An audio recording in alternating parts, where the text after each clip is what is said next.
देखिए बहुत ऊंची बात कह रहे हैं कबीर जी महाराज। कहते भाई यहां तक पहुंचने के लिए मार्ग क्या है?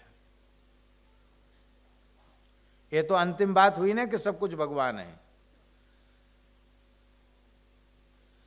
पर इस सत्य तक पहुंचने की एक इकाई क्या है? भक्त्यैकयेषं गुरुदेवतात्मा। कवि जी महाराज कह रहे हैं कि इसलिए साधक का कर्तव्य है कि सर्वगत सर्वरूप परमात्मा माया के पर्दे में छिपा हुआ होने के कारण साधक के प्रत्यक्षानुभूति का विषय नहीं बन पा रहा है, क्योंकि माया जवनिकाच्छन्नम। किंतु वही परब्रह्म परमात्मा गुरु तत्व के रूप में साधक के सामने प्रस्तुत है। इसलिए भक्ति पूर्वक श्रद्धा पूर्वक गुरु को ही आराध्य देव मानकर, अपना परम प्रियतम मानकर अनन्य भक्ति से भजन करना आरंभ कर दो। समझ में आई बात? यदि गुरु तत्व में आपने भगवान को स्वीकार नहीं किया तो ये सारा ब्रह्मांड भगवान का स्वरूप है। ये अंतिम सत्य आपकी समझ में कभी आने वाला नहीं है। पहले उस सत्य की एक इकाई को स्वीकार करो। अब देखिए, पहले गुरु जी को भगवान का रूप माना। गुरु साक्षात परब्रह्म तस्मै श्री।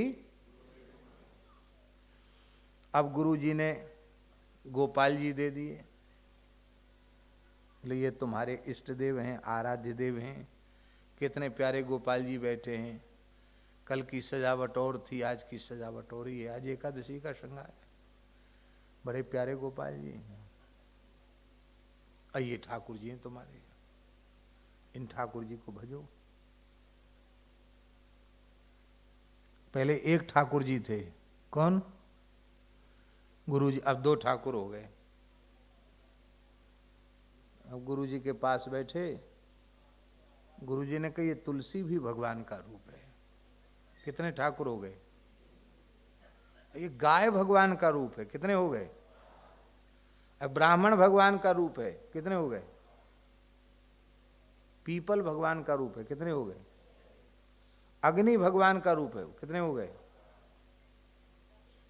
बोले ये जल भी भगवान का रूप है। कम ब्रह्म खम ब्रह्म वेद में लिखा है, जल ब्रह्म है। और धीरे धीरे धीरे धीरे दृष्टि व्यापक होते होते जड़ चेतन जग जीव जत सकल राम में जानी बंदौ तिनके पद कमल सदा जोरी जुग पान सिय राम मैं सब जग जानी करहूं प्रणाम जोरी जुग पानी। साधन का प्रथम सोपान है गुरु तत्व में भगवान को स्वीकार कर लेना। बोलो भक्तवत्सल भगवान की जय।